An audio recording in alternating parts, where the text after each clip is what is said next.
The next episode of The Commercial Break starts now. Oh,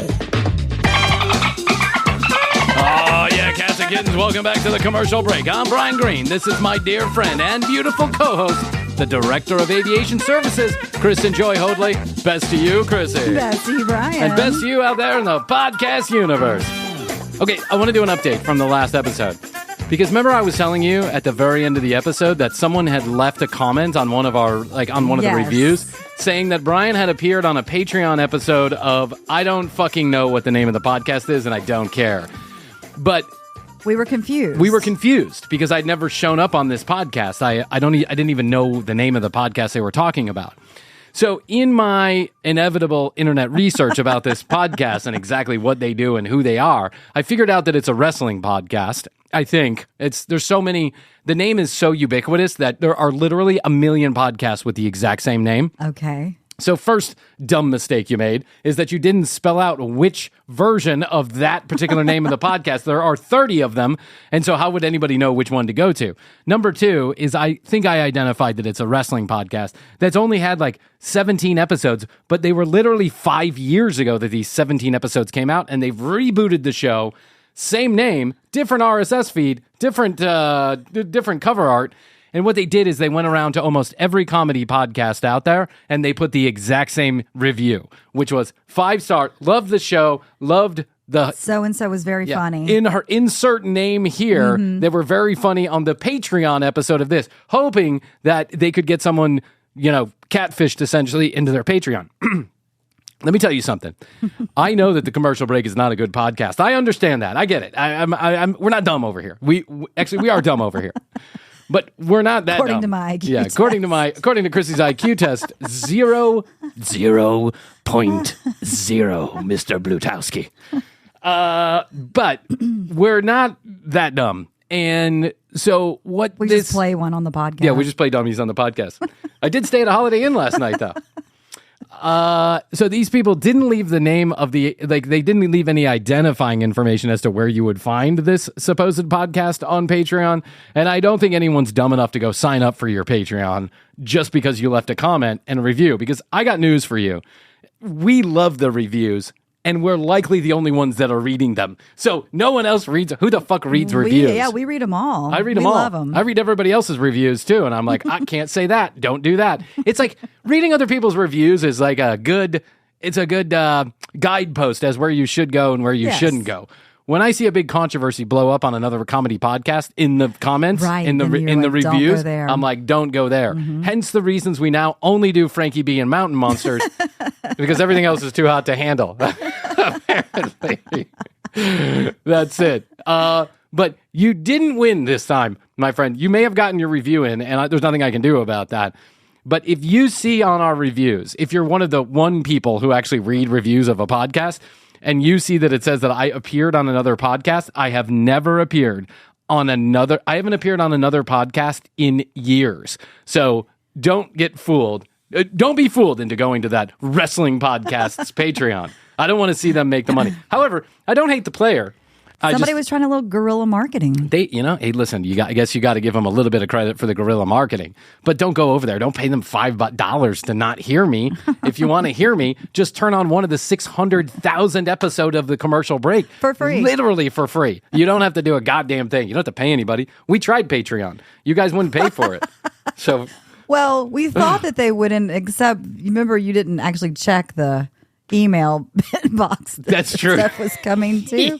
So we shut it down. We were like, nobody's listening coming here. Yeah. And then, like a year later, you said, "Oh, I did check that email." And people. About a year ago, we started realizing that some people were writing in and saying, "I would do an ad-free version of the show on Patreon," and I was like, "Yeah, it's just it came and went. It was a good idea back then. We don't like it anymore."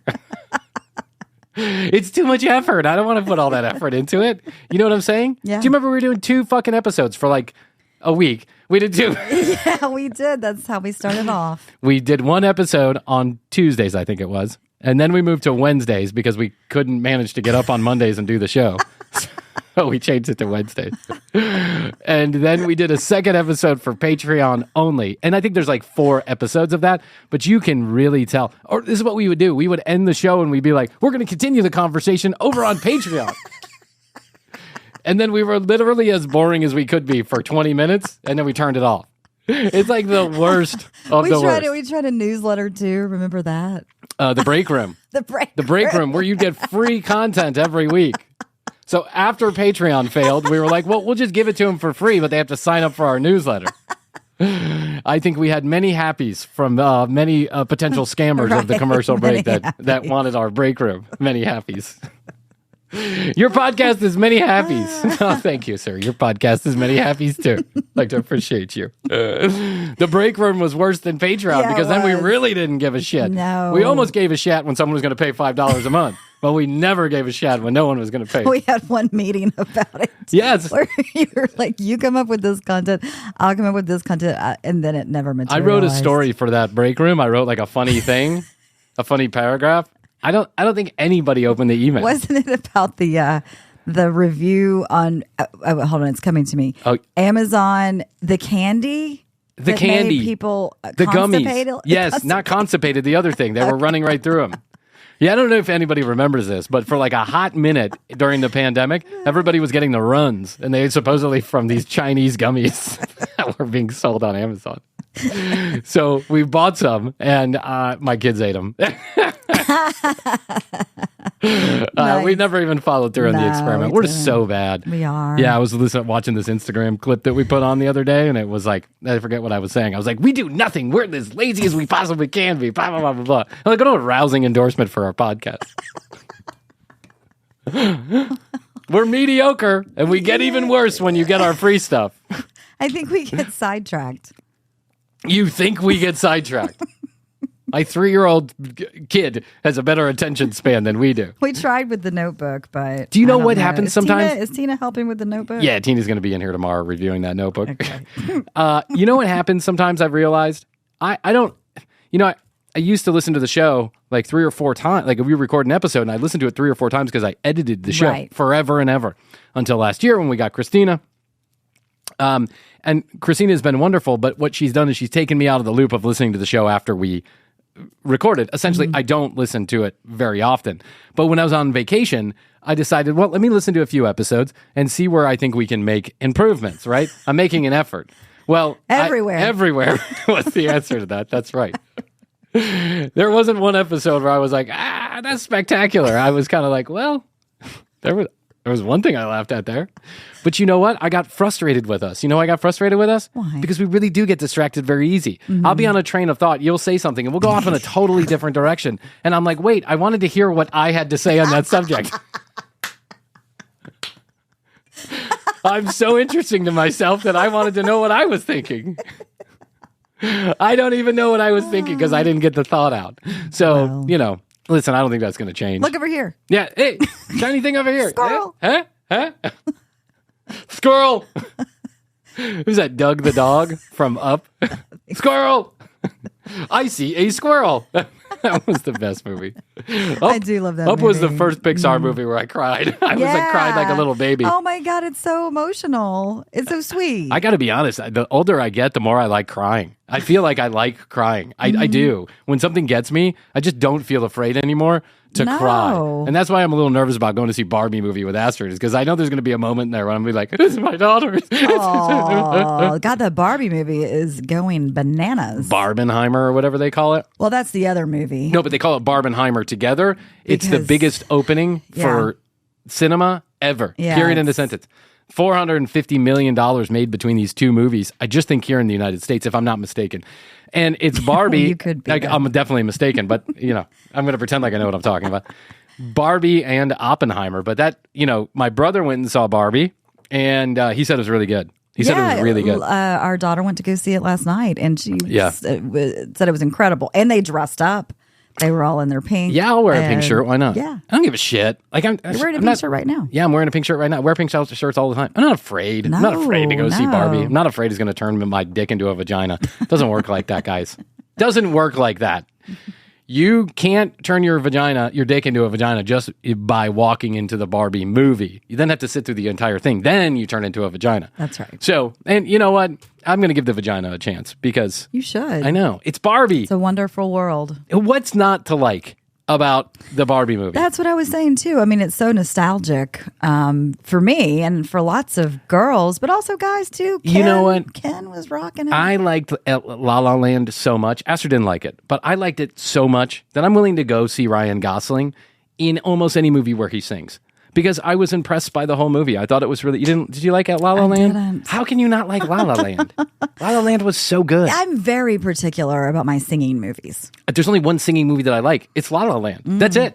That and Lion King. I mean, there's only 2 singing movies that I really like, and those are Chicago. the 2. I couldn't get into Chicago. I just couldn't do it. No. Roxy. I don't even remember the names. That's how bad it was. I watched that... what's that one where the guy did the Hans, whatever his name was, or whoever did, what's that movie? Now I can't think of it. Not Les Miserables, but... a lot of the old ones are classics, like Singing in the Rain but and there's that kind of thing. But there's that famous guy who's famous for making like pastiche, multicolored musical movies. Wait. Did he do the... Yes. Not like, yeah. No, yes, you know who I'm talking about. You know what I'm talking about. Moulin Rouge. Yes, that was it. Moulin Rouge. And I watched that movie, and that was okay, but I couldn't get into it. I had a friend, and she just loved, like, when that came out, that Moulin Rouge, she just burned the fuck out of that CD. And I was like, it's not that good. Like, it's okay, but it's not that good. What was the one with George Clooney? And they were like, I'm a constant sinner of constant follower, and and he's a certain way. Yes, that one. Thou art thou art. You know what I'm talking about. I can't remember it. We're so bad. I know. We're literally 2 senior citizens trying to remember which musicals are best. That came out a long time ago. It did. Where art thou? Oh, brother, where art thou? Brother, where art thou? That was it. Yeah, that was a good movie. It was a good movie. Any of those movies with those the Coen brothers is good. There's not a movie in the Coen brothers catalog that I don't like. Exactly. And Fargo is one of the best movies, in my opinion, that's ever been made. Fargo is amazing. Anytime Fargo is on, I will stop and I will watch Fargo because the guy, I certainly don't ask me to remember his fucking name, but the guy, William Macy. Yeah. How did I even remember that, Brian? That's amazing. I want to talk to my psychiatrist or my therapist and tell her how much I'm remembering. I thought I was getting early onset dementia one time. No, everybody thinks that. I know. We're inundated with so much these days. So then my doctor gives me a test. So I go into my doctor. I'm having cluster headaches. And so he says, what do you do for the cluster headaches? And again, we're getting completely off track. And I want to get back. To this. So I'm putting a post in this because I know I'm going to be frustrated at myself that I didn't finish my I'll write it down. thought. We went back to, we're going to go back to William H. Macy. Okay. So I go to the doctor, cluster headaches, can't remember a fucking thing. And I'm really concerned. Like, I'm actually legitimately concerned. Yeah, it's a tumor. Yeah, it's a tumor. Mm-hmm. I'm dying. I have early onset dementia. That's what's going on. I'm going to be a pile of mush in 5 years, and I won't recognize my children. I'm so stressed out about this for weeks. I finally get an appointment with the doctor that I really respect and like, and he's very pragmatic. He's very pragmatic. He's a pragmatic pragmatist. It's just like you. Just like me. So I go in there and I say, Doc, these headaches, I can't remember anything. I mean, I don't even remember the guy's name, actually. I don't remember my own doctor's name, so... I really don't remember his name. So this is what I say to him, and he goes, "Stop! Purple, George Washington, turtle shell." And I'm like, "What?" And he's like, "Purple, George Washington, turtle shell." And I'm like, "Okay." He's like, "Just remember those 3 words." And I was like, "Okay." He's like, "Continue." And I was like, "I got these cluster headaches, and then he stops and he says, "Red." And I was like, "What?" And he goes, "Red. Remember that." And I was like, "Okay." And so then he's like, "Continue." He says, "Listen, you're taking ibuprofen for your cluster headaches. Stop taking ibuprofen. You have bounce back headaches." And I'm like, "What?" He's like, "You're physically addicted to ibuprofen." And I'm like, "Physically addicted to ibuprofen?" Mm-hmm. If I'm going to be physically addicted to anything, it's going to be Vicodin. Why ibuprofen? I'm that much of a pussy? I'm that much of a lightweight? I stop drinking, I get addicted to ibuprofen? That's my vice in life? I used to do blow on a Tuesday afternoon off strippers' tits. And now I'm addicted to ibuprofen? Yeah. What? That's what happens. I am getting early onset dementia from ibuprofen. So it goes on for half an hour. He tells me all about this, blah, blah, blah. Brian, so then at the end of it, I say, okay, stop taking ibuprofen, do stretches for this, blah, blah, blah. What's the 4 words I said? And I was like, purple, George Washington, turtle shell, red. And he's like, you have no problems with your memory. You're good. You're good. Yeah. He's like, you're good. He's like, you're old. You're getting old. You're good. But I tend to think, though, it has to be something related to, we're inundated with everything all the time. Yeah, he said it. And like, it's so much to the fact that, like, I can't even decide where I need to focus. I want to read the news. I want to listen to the podcast. I want to listen to music. Oh yeah, and then there's this other thing that I want to go to the museum that's got the thing I wanted to see. And then you're so right.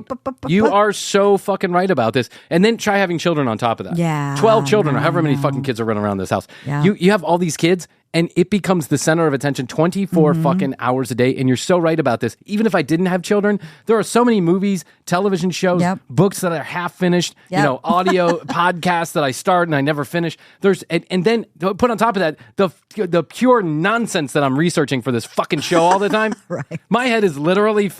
I could tell you every crappy dating show that ever existed, but I have a hard time remembering my third child's name. Like, that's how terrible my mind is right now. Yeah. And then I decided, and then I talked to him about this, and I think this is true. I think I did have a bit of this, what they refer to as long COVID, this brain fog. And I agree too. I will tell you something. There is 2 months of this podcast. If I go back and I listen to those episodes, I can tell I'm having brain fog. I can tell I'm struggling to get some words out. I speak so fast that if I make a mistake, I just talk faster. Like, you know what I'm saying? Like, I don't give you time to recognize that I'm making a mistake because I just think so fast and talk so fast. But there was a 2-month period when I could tell that I was struggling. I can remember the day, February 15th, day after Valentine's Day. You can remember the day you lost your memory? I can remember the day that I lost my memory. Wow. I can remember the day when the fog lifted, when I actually felt like I woke up and like my brain was clearer. And I think that has something to do with long COVID. Yeah, no, I think so too. There's stuff they don't even know about that COVID. I know. Fuck that COVID. We're all learning about it now. The masks weren't working. The social distancing was just made up. Listen, they were just doing the best they can with the information they had at the time. I ain't mad. What were they going to do? Nothing? Just say, we don't know, so don't do anything? Yeah. That's not what they were going to say. They had to say something. They had to do something, so that's what they did. So when Back William H. Macy... Oh, we did it at the same time. Mine no. It's official. When William H. Macy in that movie starts to come unglued because of his own doing, that is a moment in a movie when you either feel it in your bones or you don't feel it. When he's sitting in his office and someone has called him and they ask him for the VIN numbers because he's been fraudulently stealing the money and taking these loans out and all this other stuff. When in that moment, when you look at his face and he starts thrashing the office around and he's really upset because he knows he just got his wife kidnapped for absolutely no reason, it's not working out. In that moment, you either feel that, you either know that feeling of, oh shit, I fucked up and I need to try and fix it or come clean or whatever, or you don't know that feeling. Brian knows that feeling 1,000,000 times over because I basically live my life like that. Sorry. Whoops. So he is so good in that movie. And the Coen brothers directed that movie so brilliantly that in my opinion, in my estimation, you feel that movie. If you feel that movie, you feel it deep down in your bones. Like you just get that sense. You know what you would have done in that similar situation. I know what I would have done had I had my wife kidnapped for money because the commercial break was not making it. What did I just say? Cars. I meant the cars, not the commercial break. Oh my God. If anybody's out there that knows how Krissy needs to be kidnapped. Don't worry, Krissy. You're just going on a ride for a few hours. Oh, okay. But it's my ploy to get people back on Patreon. If we can get 3 Patreon members, I'll release Krissy. Could you imagine if someone kidnapped you and the ransom demand was 3 additional Patreon followers? If it was this podcast, Krissy would be gone forever. No one wants to pay for us.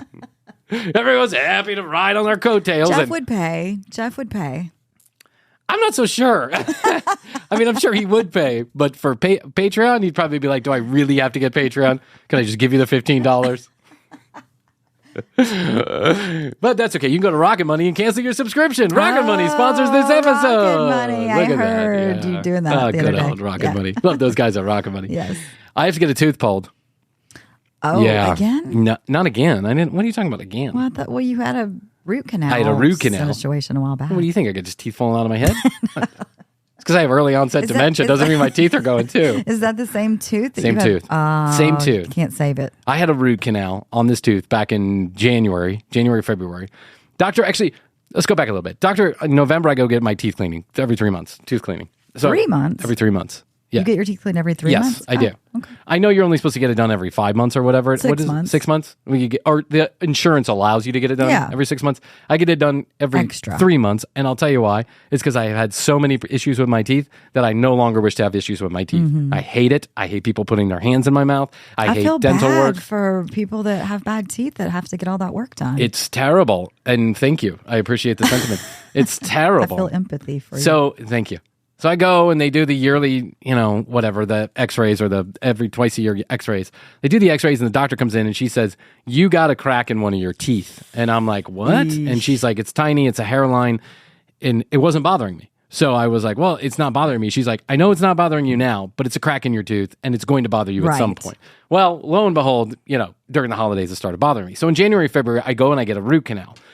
Now, like the 2 other root canals before that I've had in my life, my roots are so deep, they're so big that she has to use special drills to get down to the bottom of them. Yes. And it was a 3-hour procedure the first time.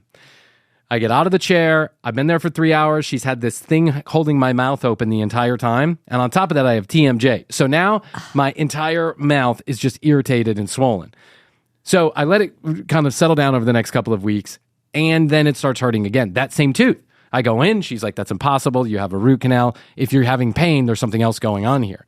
So she goes in again. She opens the tooth up again. She goes in again. You were doing all of this. Yes. Yeah. She does it a second time. Then she gives me antibiotics and steroids. Everything goes away. I come back. Back in the day, I would have gone to the dentist at least for some good painkillers. You know what I'm saying? I would have walked in and been like, I need some Vicodin for this. But now I'm just I get addicted to ibuprofen, so I can't have any Vicodin. I'm a full-blown addict. Whatever you ingest. Yeah, whatever I ingest. That's right. So then third time's the charm, and still I'm feeling pain. So I go and I get a second opinion. And the lady says the same thing. You got a hairline fracture. The root canal is beautiful. It's been done nicely, but there's a fracture. And fractured teeth sometimes they can't be calm. The pain cannot be calmed. You have to go get it pulled. So I go to the oral surgeon, and he's like, yep, gonna have to yank it. He walks in the door, and he's like, yep, gonna have to yank it. Wow. And I'm like, of course you would say that. That's your job. I know. He was amazing. He was really nice. His nurse was super nice. Yeah, he didn't get a lot of... She was making up for him. Yeah, seriously. Well, I waited in a fucking line to get into the dentist yesterday. I guess Mondays is when they do all the consultations and then they do all the surgeries the rest of the week. So I waited in a line. Everybody's getting pushed in and out of there. I walk in. Literally, the nurse spends 30 minutes with me, explaining what's going to happen or what could happen or, the dentist will tell you. He walks in and goes, yep, gonna have to yank it. And I go, why? And he goes, what do you mean, why? Is it hurting you? And I go, yeah. And he goes, well, you got to pull it out. And I was like, I know, but isn't there's something you can do to save it? He's like, what do you want me to do? I pull it out. I put in a new tooth. That's what I do. That's how I save it. Right. And I'm like, oh, Jesus. He's like, but I'm going to have to also do a bone graft. And I'm like, a bone graft? The bone graft. Jeff's mom had to have that done. I'm like, why a bone graft? And he's like, well, because when I put the peg in the steel peg in your jaw. Yes, it's a whole thing. Steel peg in my jaw. Yep. What? Really? Mm-hmm. And he's like, yes, really. I'm going to swill this fucking steel peg about 1.5 inches up into your jaw. He goes, but it's such a big opening because you have such long roots. I'm going to have to do a bone graft. Here's how I do it. I take blood, I spin out the particles or the platelets or whatever. I mix it up with sand and I stuff it in your mouth. Your body will recognize it and grow new bone. And I'm like, that sounds awful. And he goes, yeah, it's not very pleasant, but the good news is you'll be asleep. And I'm like, I will. And he goes, if you pay for it. And I'm like, well, you expect me to be awake? This guy. I know.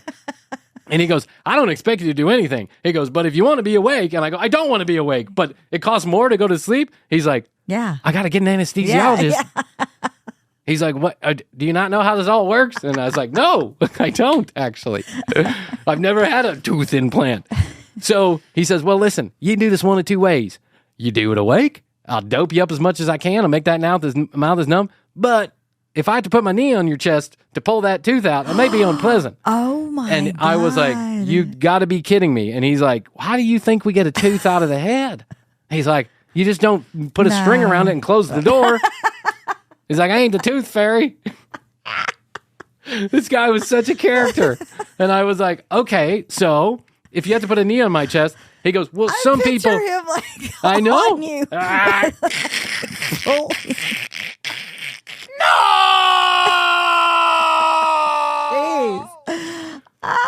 So he says, can I film this for the commercial break? break? My God, I wish we could. Maybe. I don't know. I'll ask the guy. Yeah. It'll be a good... He seems like he's open to funniness. I'm pretty sure that the reason why you don't see a lot of videos of dentists with knees on their chest pulling teeth out is because it's a bad endorsement for their business. You know what I'm saying? So I say to the guy, hey, listen, if you have to just use a little extra force, he's like, listen, it's not about the extra force. Yeah, you got to really yank those things out of there. That's a molar. It's way in there. He's like, I'm going to have to really get it out. And he goes, and the tooth cracks oftentimes. And when you crack the tooth, then you got to go dig around, get the extra pieces. He's like, some people just find that wholly unpleasant. And I was like, I find talking about it wholly unpleasant. He's like, well, then I think you're a good candidate for anesthesia. However, that does not come for free. And I was like, oh, man, how much is that? He's like, well, I don't handle the financing, but I just want to know if you want to be awake or asleep. Probably I'm like I want to be asleep.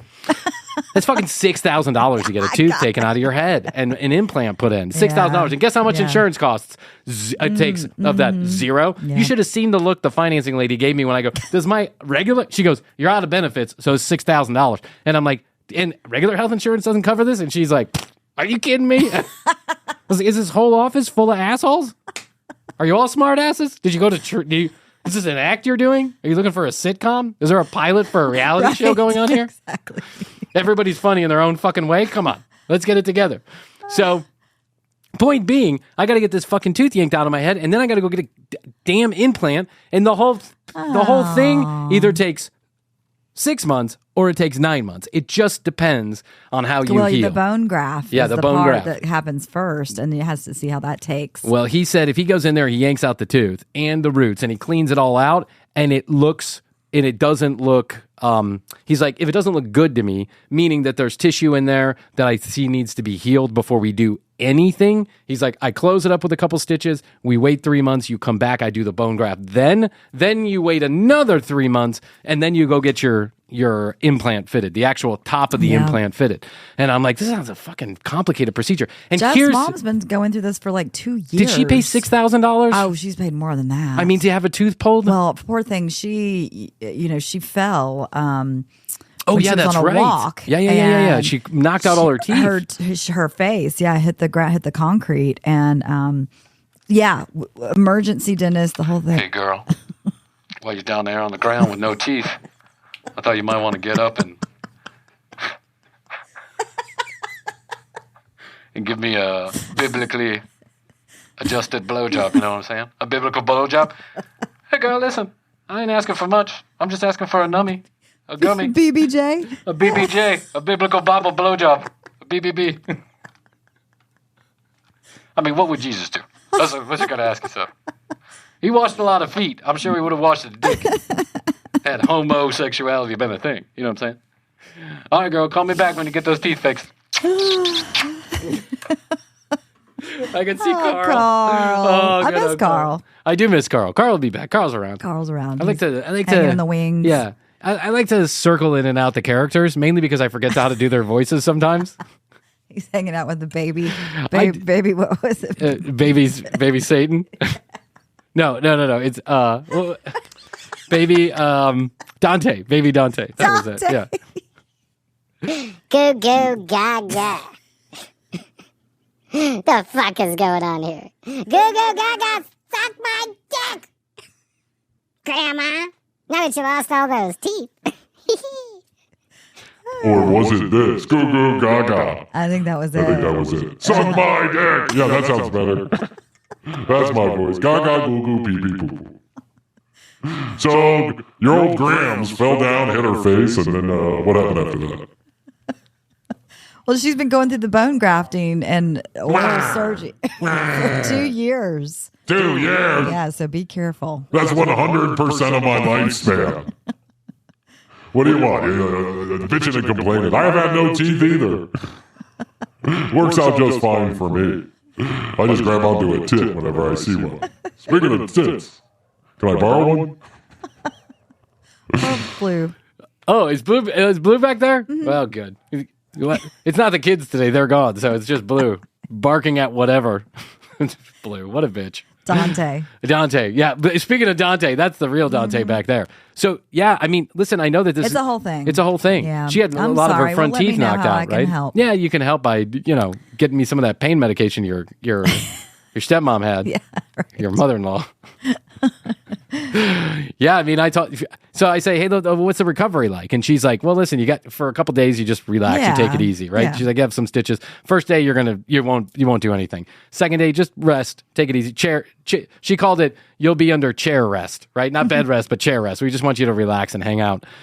Second day, and then third day, you should be able to try and get back to some of your normal activities. You'll probably still be in some pain. And I'm like, so what's the pain medication situation like here?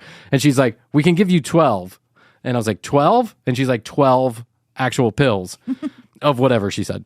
And I was like, okay, that sounds great. Well, 12 sounds like a minuscule amount of medicine for a lot of damage being done to my tooth. I'm not asking for pain medication. I'm just saying that seems minimal. And she's like, well, we can only dole out 3 days at a time. So if you need more, you have to come back and we actually have to see you and then blah, blah, blah. She goes, it's a real fucking pain in the ass now. I'm concerned about people who are actually in pain and how they are getting their medication. Because I know that I don't need pain medication. Give me some ibuprofen. I'm already addicted to that, right? But I feel bad for people who are actually like in pain.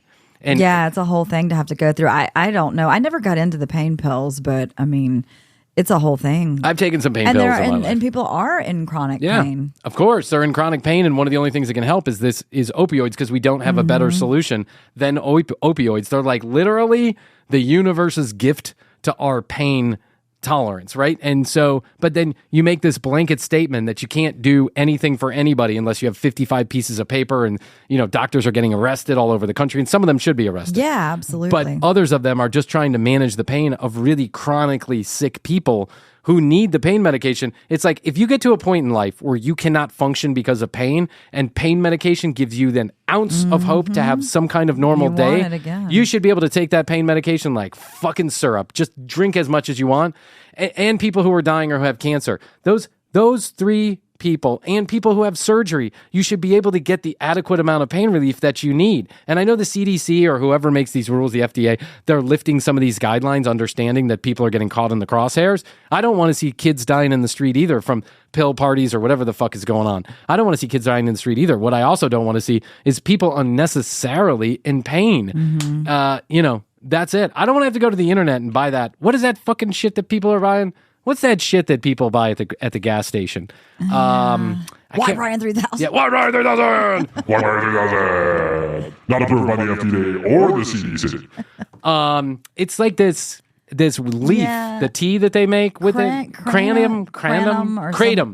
That's it. Kratom. I see it at the local gas station. They have 50 different kinds of kratom. I saw a guy there the other day. He looked really itchy, by the way. He looked like the kind of guy who needed kratom. Yeah, I think you can get addicted to it. Yeah, he had it's 107 degrees in Atlanta right now. He had a hoodie on and sweatpants and shoes, and he was like this, and he was asking the guy for like 3 different types of kratom.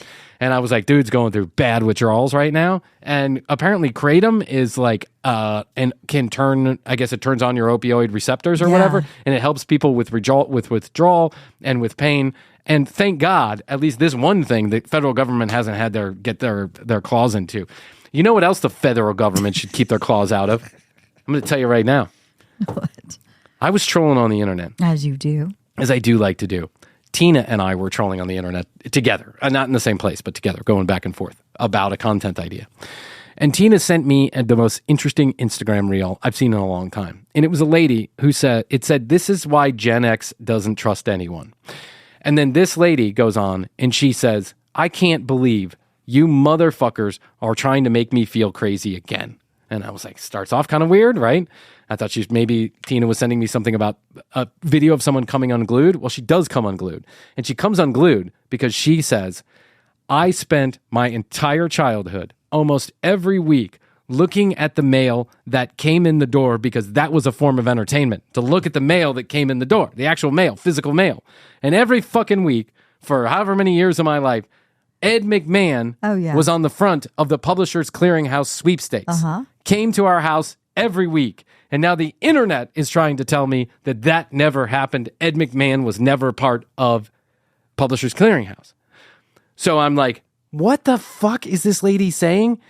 She's like, it's been wiped of the internet. Ed McMahon clearly was the Publishers Clearinghouse guy. Did you remember Ed McMahon? Of course. Giving away Publisher Clearinghouse checks at front doors? Yes. I'm about to blow your fucking nuts off. No way. Never happened. It never happened. He never worked for Publishers Clearinghouse, ever. He never gave a check on behalf of Publishers Clearinghouse. He was just like a paid actor. He was never a paid actor. He never had anything to do with Publishers Clearinghouse. He was never on the mail. He was never... Well, who was the guy? There was another guy. He was an old gray-haired guy, but Ed McMahon had nothing to do with it, yet millions of us remember it differently. How is that possible? Mandela in full effect. Mandela Effect in full effect. Wow. Ed McMahon was known for two things. Hola! Right? Star Search. Yep. And Publishers Clearinghouse. And then he happened to be Johnny Carson's guy, but Johnny Carson was gone when we were kids. I mean, he wasn't around for very long. But he was Johnny Carson's wingman on that show. He said almost nothing. He laughed loudly like Santa Claus. At anything everybody said. He was basically a stool pigeon for Johnny Carson. He was like just a guy who sat there and laughed at Johnny Carson. So he was Johnny Carson's binky. That's right. He was Johnny Carson's binky. Krissy's my Ed McMahon, only she actually talks. I don't think he was allowed to talk, actually. I think contractually, Johnny didn't like him. Johnny was like, go fuck yourself, Ed. You're riding on my coattails for 50 years! So Ed McMahon is Johnny Carson's wingman when Johnny Carson was the host of The Tonight Show way back in the 50s, 60s, 70s, and part of the 80s. Then he starts to do a show called Star Search. That was huge. Which is like an early Voice. Or American Idol. Or Americans Got Talent, right? Yeah. There's a bunch of people that would go up. There would be a panel of judges. They would audition. The judges would judge them. And then they would go head-to-head. Two singers, two dance groups, comedians, and famous people got their start. Tons. Jerry Seinfeld was on there, I think. Jerry Seinfeld was on there, I think.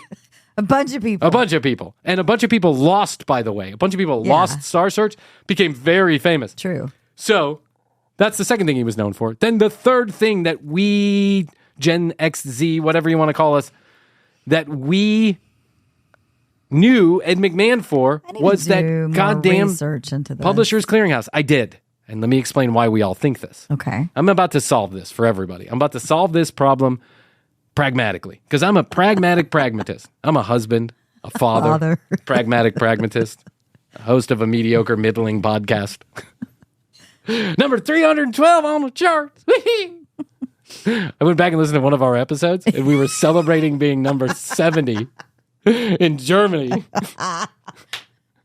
We thought that was the best thing in the world. It was the best thing in the world. If we could only get back to that high point in our career. That was like the high water mark for the commercial break. Number 70 in Germany. Okay, I'm about to solve it. You ready? Yes.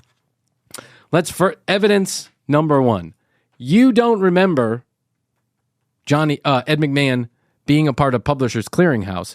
You remember Ed McMahon being a part of American Family Giveaway, American Sweepstakes, American Family Sweepstakes, I think is what it was called. Was that like a competitor? It was a competitor. It was very similar. As a matter of fact, it was similar in every single way. They basically sent coupons to you. They tried to get you to sign up for one of the services. So here's how it went. They would send a big mailer out. Ed McMahon would be on the front of that mailer, not PCH, but the other one. They would send a big mailer out. It had a bunch of coupons, like hundreds of coupons in there. Yeah, for like gutter removal. Garage doors. Yeah, it was like a lot of home stuff. A lot of home stuff, like as seen on TV, bullshit, services, stuff you could buy, and then you had a coupon for it. They also tried to get you to sign up to magazines. Publishers Clearinghouse specifically was trying to get you to sign up for year-long subscriptions of magazines, and they sold millions and millions and millions of magazines this way. This other one was more about the coupons. And then you would fill out your form, you would send it in, they would pick one winner every couple of months to win $1 million, $2 million, or $10 million, depending on which. And you didn't have to purchase anything. All you had to do was send in. And then they would film them giving away these big fake checks. Surprising people. They would knock on your front door. Yeah. Hey, with the balloons. Hey, you won $1 million. Yeah, woo! So I present to you the evidence that conclusively puts this one to bed. And this is a big internet sensation right now. People are going crazy. They can't believe that Ed never was a part of PCH. but he wasn't. He was a part of this. Watch. Let me start it over again. That Ed McMann and Dick Clark? Yep. Has it really been 10 years, Ed? Sure has. 10 years of American Family Millionaires. And some have actually won $10 million? Oh, yes. More $10 million winners than $2 million winners. Here's our latest $10 million winner, Andy Biggs. Congratulations. Are you glad you entered? You bet. You bet. I got a room full of whores and cocaine right now. What do you guys say we party? Come on, Dick. Your name's Dick. You're Dick fucking Clark. I know you've had a few snurts. I mean, you did American Bandstand in the 70s. Tell me that George Clinton didn't give you some cocaine for your little nose. Unbelievable. Well, I'll tell you what. Watch your mail for the envelope with my picture. I'll announce the $10 million number before you know it. Don't miss out. Enter now. They paid those guys a lot of money. They paid those guys a shit ton of money. Mm-hmm. Now, here's where I think everybody, where this gets a little funky in people's heads. Snopes, which I trust most of the time, says that he definitely had no relationship with Publishers Clearinghouse. However, since he was known for being this guy that was giving away money on this American Family Sweepstakes, he got lumped in with the Publishers Clearinghouse. And a lot of in our memories, news reports, places where he would show up, like The Tonight Show, The Tom Green Show, The Arsenio Hall Show, other interviews he did, they would say, it's amazing you've been doing this Publishers Clearinghouse thing for years and you've been giving away millions of dollars to unsuspecting people who got in this thing. He would never correct them. He wouldn't correct them. They would say it, he wouldn't, but he would not correct them. For whatever reason, he just kept it rolling. Yeah, he's like, whoever's paying me. He doesn't even know. Yeah, he doesn't even fucking know. Ed is like, I don't give a shit. Yeah. What does it matter to me? Fill out one of them, Fill out both of them. I don't care. So Ed never made it clear in these interviews that he was not, in fact, working for Publishers Clearinghouse. Look, that was from 1994. This is from 1992. Dick, I'd like you to meet David Brumbelow. Hi, David. He's American Family's first $10 million winner. What did you think when you saw Ed's picture in your mail? I knew I better enter fast. You didn't. I knew I wanted to stick my dick in the envelope. That's what I knew. I knew I better enter fast. So I finished my dozen Krispy Kremes, and I went to the post office, and I got myself some 2-cent stamps. And then I sent it back in, and then before you know it, I'm $10 million richer. I lost my wife and all my children. I guess it was kind of before, like, lotteries took hold. No, lottery's been around for a long time in one way, shape, or form. Like the lottery in Chicago, the Illinois lottery, since I was a kid, right?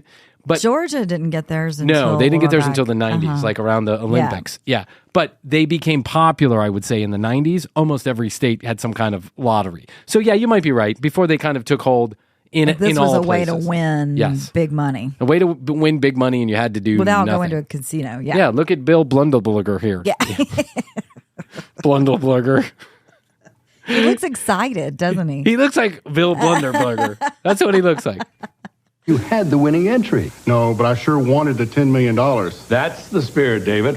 Why let all that money go to someone else? Yeah, why not enter? It's the best thing I ever did. Right. Yeah, why not enter? It's the best thing I ever did. He looks like the lost member of the Mountain Monsters cast. He does. Doesn't he? I don't mean to be mean, but that $10 million went to good use immediately. He went to McDonald's and bought one. Not a burger, a McDonald's. Return your sweepstakes entry from Dick and me now. Ed's going to announce the winning number for American Family soon. Real soon. Well, that's cryptic. Real soon. He's pointing to the camera. Real soon. That's weird. It's like subliminal messaging. Weird. Like old ladies across the country wake up, start murdering cats. Must murder Ed McMahon's cats. Ah! Ah! That was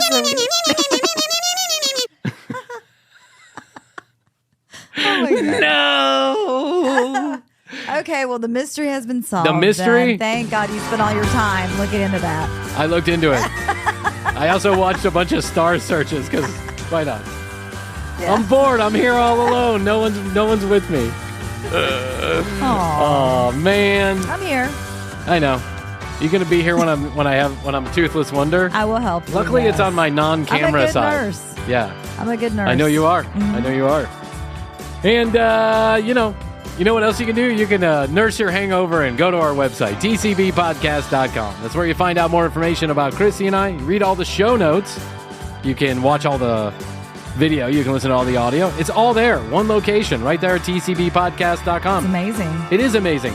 But more importantly, if you want to send in your full name and address, we'll enter you into our sweepstakes for a free sticker. And you're guaranteed to win. A guaranteed winner.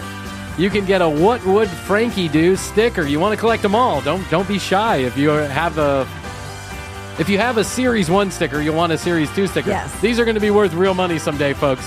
Who needs Ed McMahon? You've got Commercial Break Series 1 and Series 2 stickers. That's right. This is actually Series 3 if you were lucky enough to get a Guitar Pick sticker. Mm-hmm. So do this. Go to the website, hit the Contact Us button, drop us your name and your full physical address. We will send you a sticker. The next one coming out is What Would Frankie Do? WWFD. You're going to want one of these.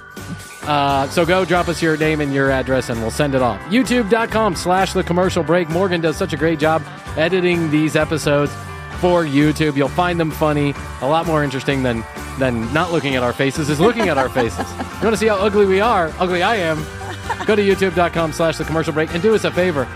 We'd love to get to 5,000 subscribers, guys. I mean, there's a lot of you that listen to this show. I think we're close. No, we're not. No.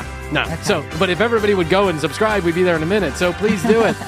Go to youtube.com/The Commercial Break, subscribe, and like on any of your favorite videos at The Commercial Break on Instagram and the ever-popular TCB Podcast on TikTok.